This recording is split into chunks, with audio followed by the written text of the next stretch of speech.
Brasileira que matou o ex-namorado mineiro a facadas em Massachusetts admite o crime em primeira audiência do caso. Imigração, o governo vai exigir exame de tuberculose para obtenção de visto ou green card. Biden desaponta, Trump desvia e 5% dos eleitores dizem que debate presidencial mudou seu voto. Seleção entra em campo logo mais contra o Paraguai em Las Vegas pela segunda rodada da Copa América. E você vai conhecer o foguete movido a açúcar que colocou brasileiros no pódio em um campeonato mundial que rolou aqui nos Estados Unidos. Foi legal porque muita gente veio atrás da nossa equipe para falar, pô, gostei das conexões que vocês usaram no foguete, vou usar no meu.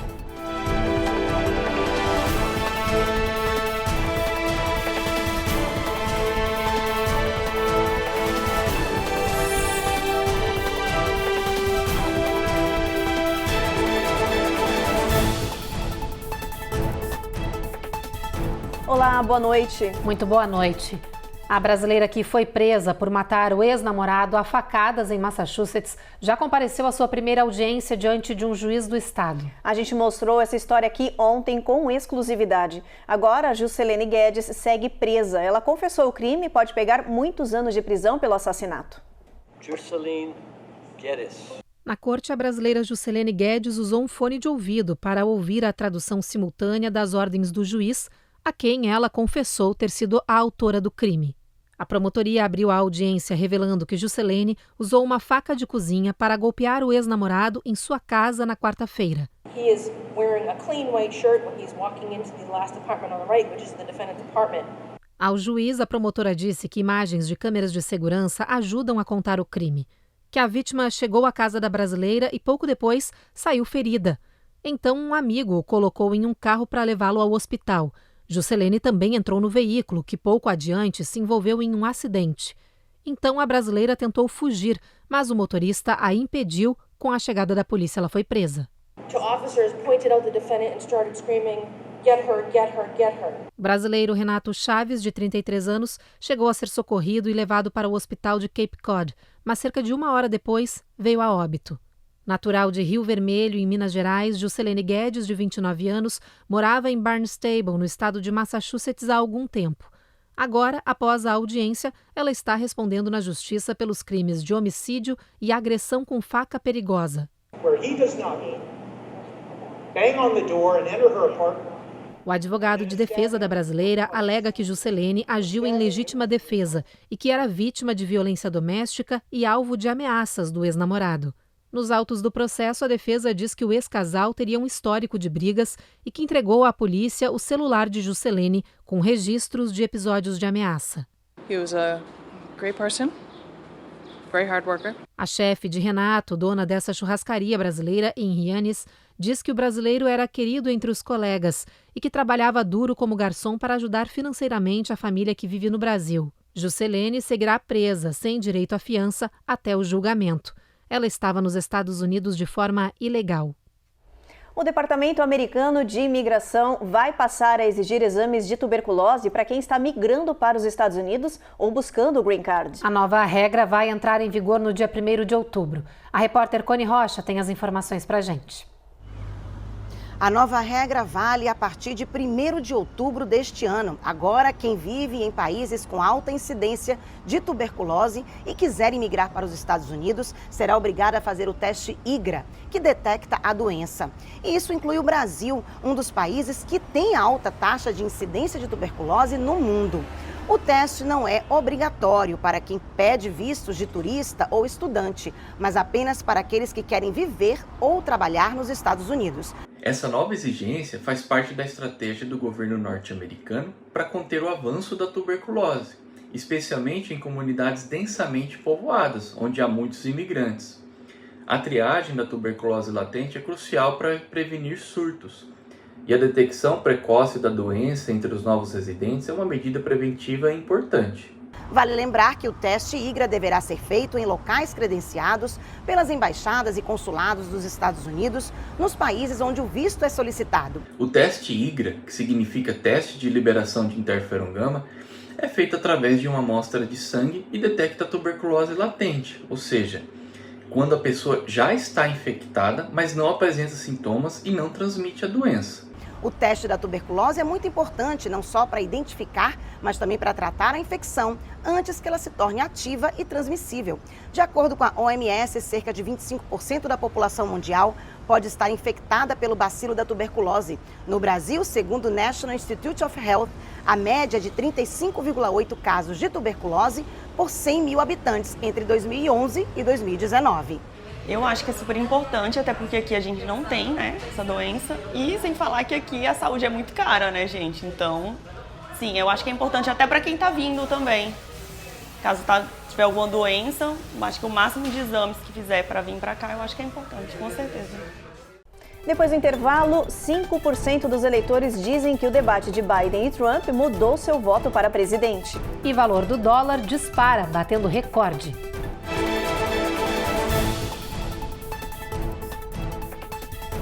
Américas no Ar.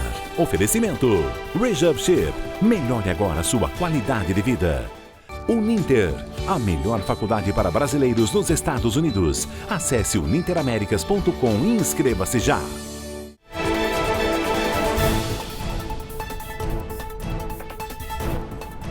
O primeiro debate presidencial dos Estados Unidos segue repercutindo entre a população. E uma pesquisa mostra que cerca de 5% das pessoas que assistiram ao embate decidiram mudar seu voto. Para analistas políticos, Joe Biden se saiu mal no debate a ponto de colocar a tentativa de reeleição em crise. Enquanto do outro lado, Donald Trump desviou de quase todas as perguntas feitas pelos mediadores. Os candidatos nem mesmo apertaram as mãos em sinal de respeito antes do debate, que foi marcado por provocações pessoais e poucas propostas para o futuro do país. President Biden, you have the mic. Every single thing he said is a lie. Entre os assuntos trazidos para o debate estavam questões críticas, como inflação, política externa, aborto e imigração. Mas em todos os tópicos o que se viu foram trocas de acusações. When he was president, he was separating babies from their mothers. We had the safest border in history. Now we have the worst border in history. Em mais de 90 minutos, foram farpas para todos os lados. You're destroying our country. You're a whiner. When you lost the first time. Ao longo do debate, Trump desviou de todas as perguntas dos mediadores e usou a estratégia de repetir informações ligadas a pautas fortes em sua gestão, como imigração. Repetidas vezes, ele acusou o Biden de liberar o país para a entrada de pessoas que chamou de criminosas. Do outro lado, Joe Biden aproveitou mal seu tempo de fala e não conseguiu defender com clareza suas políticas ou propostas. Aliás, para analistas, Biden foi o perdedor desse embate e fontes do governo revelam que o Partido Democrata estaria em crise com a atuação do presidente, que aparentava fraqueza, com a voz rouca e, em certos momentos, esquecendo a linha de raciocínio. Apesar das duras críticas, a vice-presidente Kamala Harris saiu em defesa de Biden. Disse que sim, o começo do debate foi lento, mas que no final ficou claro que Biden é quem está lutando pelo povo norte-americano. Yes, there was a slow start, but it was a strong finish. O senador Tim Scott, cotado para ser vice-presidente de Trump nesta campanha, elogiou o republicano após o debate e pediu o voto da população. It's about what can we do to make sure that the American people experience their version of the American dream, and that's what we should all be focused on. Biden e Trump estão previstos para se reunir no palco de debate novamente em setembro. E o mercado financeiro reagiu com nervosismo ao desempenho abaixo das expectativas do debate presidencial de ontem. A conclusão de analistas de que Donald Trump foi vencedor do confronto afetou até mesmo o valor do dólar. A moeda norte-americana disparou no início da manhã de hoje e subiu 1,29% no Brasil. O dólar atingiu o valor máximo de R$ 5,58 ao longo do dia. Foi a maior alta desde janeiro de 2022. Esse acúmulo de ganho do dólar sobre o real preocupou economistas e também investidores. A avaliação é de que Trump pode ganhar o pleito de novembro e impor políticas que podem afetar as relações comerciais internacionais com países parceiros. Nos Estados Unidos, alguns especialistas disseram que as práticas protecionistas de Trump podem também prejudicar a recuperação econômica no país e pressionar por uma maior inflação. O debate presidencial também foi acompanhado atentamente pelos imigrantes dentro e fora dos Estados Unidos. Tanto os apoiadores de Trump como de Biden concordaram que foi uma noite que deixou a desejar nos quesitos de imigração e fronteira. Em New Jersey, 85% da população é latina e muitos deles assistiram ao debate televisivo. Para os eleitores, o resultado do confronto foi claro. Para mim, Trump é o melhor para isso. Para mim, Trump é o melhor. Haverá Trump por muitos anos. Ele é um homem forte e um homem que entende de economia e um homem que vai fazer mais por este país, afirmou este trabalhador. A vitalidade do candidato republicano contrastou com a voz fraca e pensamentos perdidos do democrata Joe Biden. Muitos dos imigrantes disseram que, apesar das mentiras ditas por Donald Trump, ele foi melhor que o adversário no confronto televisivo. O republicano vem cada vez mais conquistando o eleitorado latino. Nas últimas eleições presidenciais, Trump teve 36% dos votos dos imigrantes. Sondagens apontam agora que ele tem 46% de apoio desse eleitorado. Do outro lado da fronteira, em um centro de imigração do México, alguns indocumentados esperam para entrar no território americano e acompanharam o confronto com interesse no tema imigração, independente do candidato. Que venha o novo presidente e nos ajude e não nos afaste, disse a imigrante Paola Ambrosio. 100% imigrante tem um sonho e uma meta. 100% tem um sonho, uma meta. Entenda, qualquer um dos presidentes precisa nos dar uma oportunidade de criar nossas famílias, afirmou o mexicano José Munguia. Os dois candidatos colocaram a imigração entre as questões centrais de sua campanha. Trump prometeu deportações em massa aos seus eleitores. Já Biden foi mais conciliatório, anunciou medidas que vão beneficiar apenas uma parte dos indocumentados. No próximo bloco, bandidos usam taco de beisebol para roubar mulher em ruas de Nova York. E a gente traz reportagens sobre as expectativas de viagens para o 4 de julho, que já é na semana que vem.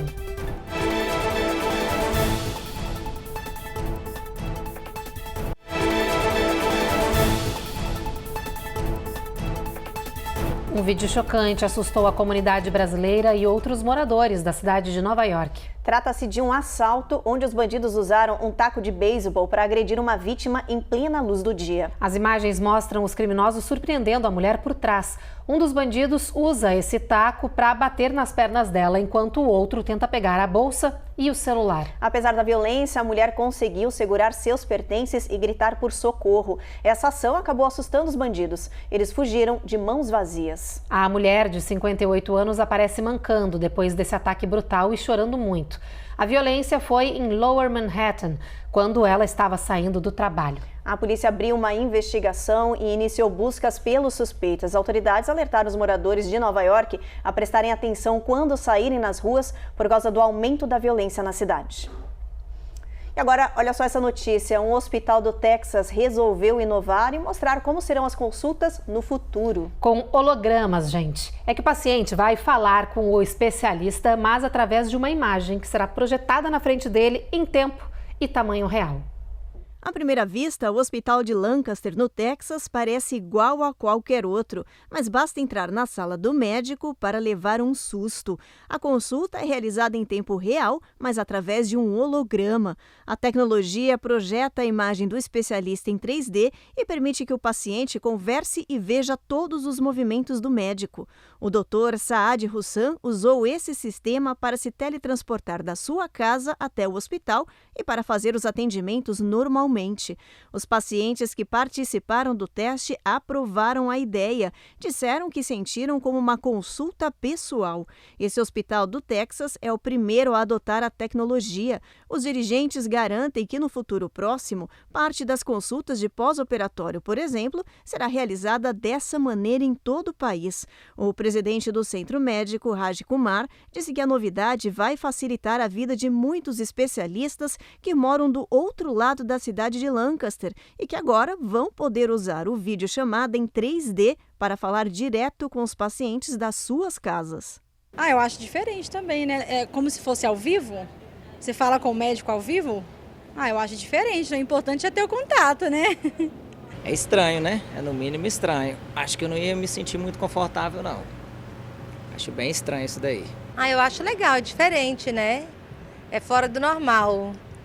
Bem bacana. Semana que vem já é o dia da independência dos Estados Unidos, o 4 de julho. E a expectativa é que esse feriado seja o mais movimentado dos últimos anos. A AAA espera que mais de 70 milhões de pessoas viajem nessa data de carro ou de avião. Os detalhes com a Carla Marinho. Pelo menos 60 milhões de pessoas devem viajar de carro e 7 milhões de avião no 4 de julho, dia em que o país comemora a independência.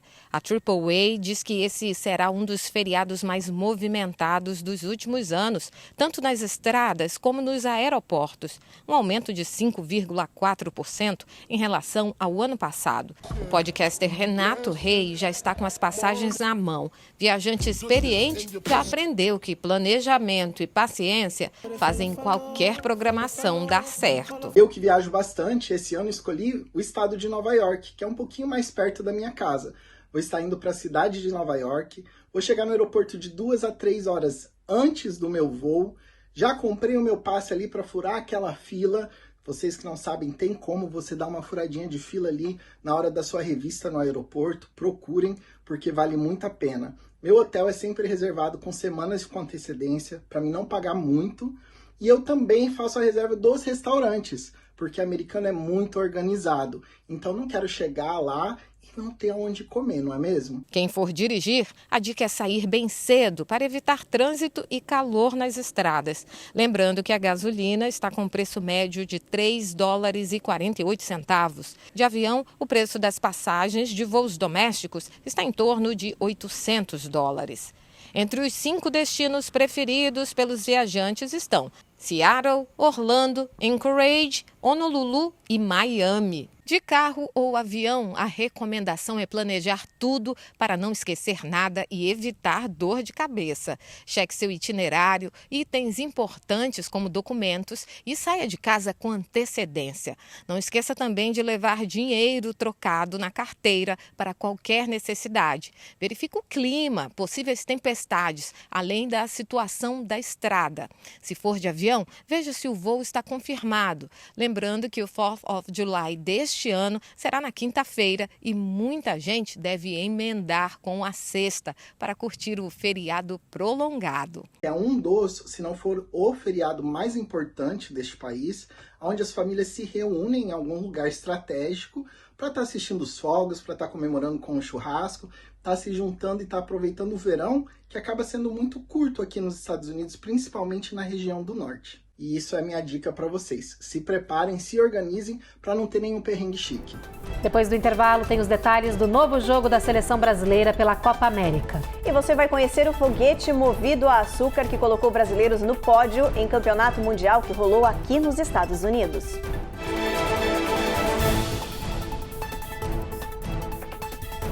Américas no ar. Oferecimento. Rejab Ship. Melhore agora a sua qualidade de vida. Uninter, a melhor faculdade para brasileiros nos Estados Unidos. Acesse uninteraméricas.com e inscreva-se já.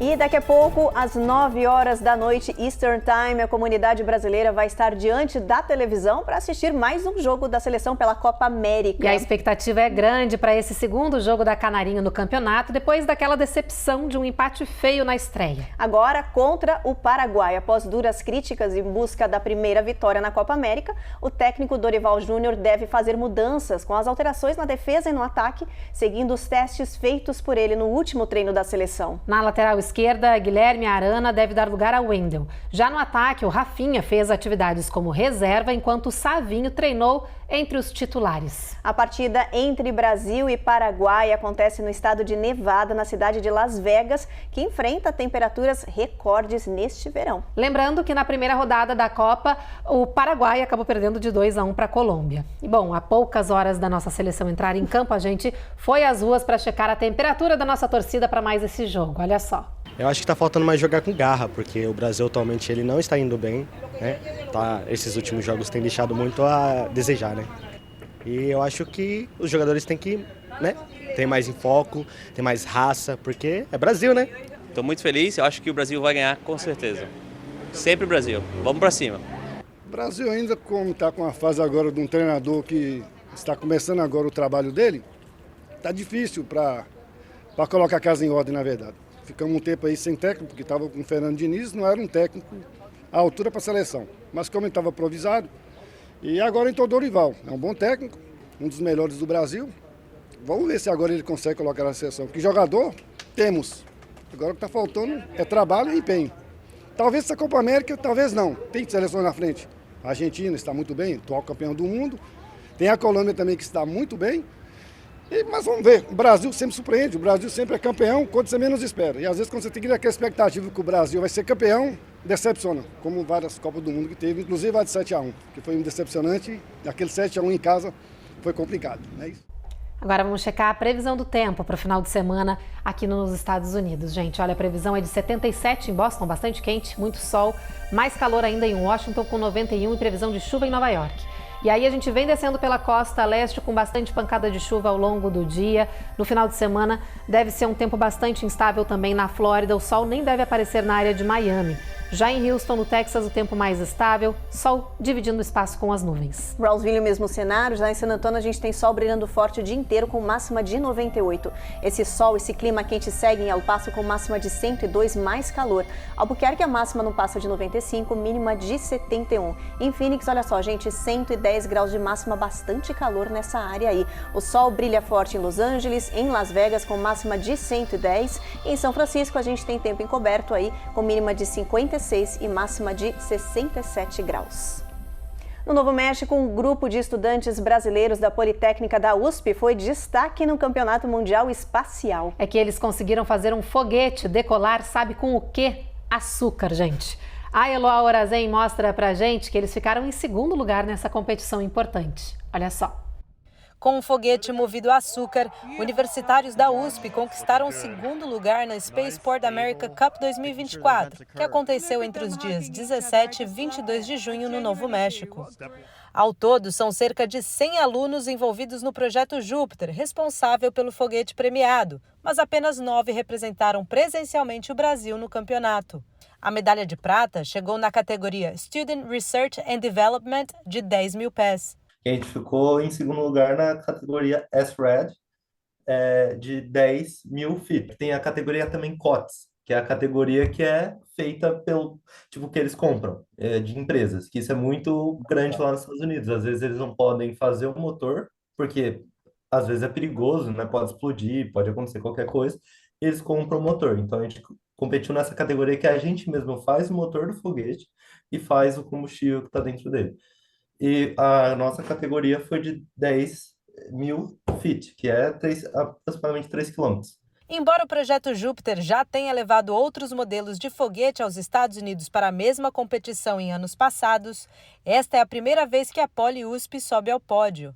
Não há premiação em dinheiro, mas os alunos garantem que a participação neste evento não tem preço. É um ambiente que você tem acesso a uma tecnologia, a várias tecnologias diferentes de ponta. Vem pessoal da Alemanha, da técnica de Munique, das melhores universidades do mundo, e você faz essa troca de conhecimento com essa galera, e isso sempre foi muito bom para o Projeto Júpiter, porque a gente já trouxe muitas ideias de fora, e são com essas ideias que nós consolidamos os nossos projetos, melhoramos eles cada vez mais, e, enfim, acho que essa troca de conhecimento é o que faz muito valer a pena a nossa participação na competição, mas também levar o nome da escola para além fronteira, isso também é interessante para a gente. E desse ano eu falei de troca de conhecimento, de ir lá e conhecer e trazer coisas novas. Foi legal porque muita gente veio atrás da nossa equipe para falar, pô, gostei das conexões que vocês usaram no foguete, vou usar no meu. Então, a gente também está exportando conhecimento para fora, o que é bem legal. A leveza dos alunos não condiz com a severidade das avaliações. Maior competição estudantil do segmento, a Spaceport America Cup é conhecida por sua criteriosidade, já que os alunos são avaliados antes mesmo de desembarcar em solo americano. A pontuação é dividida em duas partes. Metade dos pontos que a gente recebe é pontuação de voo, então diz respeito ao lançamento que a gente fez mesmo na competição lá presencialmente. Então, uma parte disso tem relação com quão próximo a gente chegou da altitude da categoria, que nesse caso é 10 mil pés ou 3.048 metros. E a outra parte da pontuação diz respeito ao estado, à integridade do foguete depois que ele é recuperado. Então a gente tem o paraquedas para o foguete cair devagar e não ser destruído, né? A ideia é essa, para ele ser recuperável. Então uma parte da pontuação é por isso também. Se o foguete não for recuperado, se ele ficar todo destruído, por exemplo, a gente não ganha pontos por isso, mas o nosso foi recuperado intacto, quase intacto, e a gente teve a pontuação máxima nessa parte. A outra metade dos pontos é em relação a aspectos de projeto, de relatórios que a gente entrega antes da competição. Se a estreia no pódio já é especial por si, a conquista deste ano se torna ainda mais doce por um motivo que vai além do motor movido a açúcar. O nome Pacífico, o nome do foguete, foi uma homenagem que a gente decidiu fazer ao professor Antônio Luiz Pacífico, que era um professor do nosso departamento aqui de Engenharia Mecânica. Ele lecionava, entre várias outras disciplinas, ele lecionava também a disciplina de Mecânica dos Fluidos. Aqui ele faleceu ano passado, infelizmente, e a gente batizou o foguete com o nome Pacífico. O Jornal Américas no Ar de hoje termina agora. A gente espera vocês novamente segunda-feira e você fica agora então com mais um capítulo da Rainha da Pérsia. Boa noite. Um bom final de semana.